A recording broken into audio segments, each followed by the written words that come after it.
वज़ीर आला रेवंत रेड्डी ने आज तुक्कुगुड़ा में 6 अप्रैल को होने वाले जलसे आम के इंतजामात का जायजा लिया।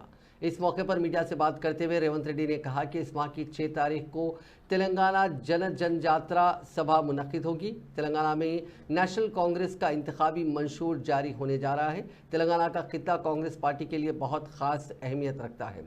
उन्होंने कहा कि सोनिया गांधी का खानदान तेलंगाना के लिए बहुत खास है।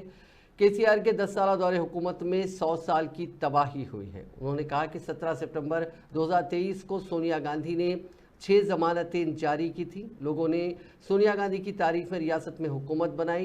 उन्होंने कहा कि हमारी हुकूमत ने एक एक करके सभी 6 जमानतों पर अमल करना शुरू कर दिया है और बाकी जमानतों पर बहुत जल्द इलेक्शन कोड के इख्तिताम के बाद अमल दरामद शुरू हो जाएगा।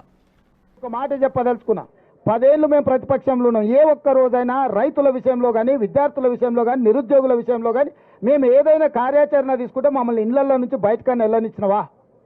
పోలీసు నిర్బంధాల మధ్యలో, పహారాల మధ్యలో, లాఠీ చార్జుల మధ్యలో ప్రతిపక్షాల గొంతు నొక్కి ఇంట్లో నుంచి బయటకు వెళ్ళక ముందే మమ్మల్ని గొర్రెలు ఈడ్చుకుపోయినట్టు ఈడ్చుకుపోయి పోలీస్ స్టేషన్లో వేసినావు కదా, అప్పుడే మర్చిపోయినావా? మేము ప్రజాస్వామ్యాన్ని నమ్ముతాం, విశ్వసిస్తాం కాబట్టి నీ పర్యటనకు మొత్తానికి ప్రభుత్వమే ఏర్పాట్లు చేసింది. నీ పార్టీ కార్యకర్తలు ఎవరు ఏర్పాట్లు చేయలే.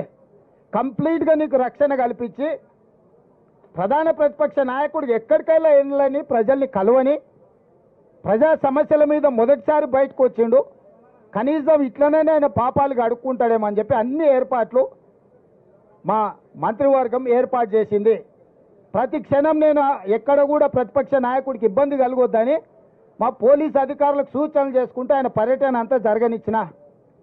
ఒకవేళ మేమే అనుకుంటే నువ్వు ఇంట్లోకి వెళ్ళి బయటకు వెళ్తుంటావా చంద్రశేఖరరావు?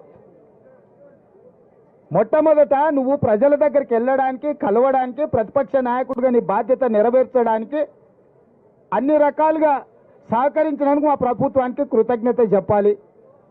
రెండవది, నీ పాపాలు కడుక్కోవడానికి ప్రజల దగ్గరికి వెళ్ళినావు. నీ పార్టీ ఖాతాలో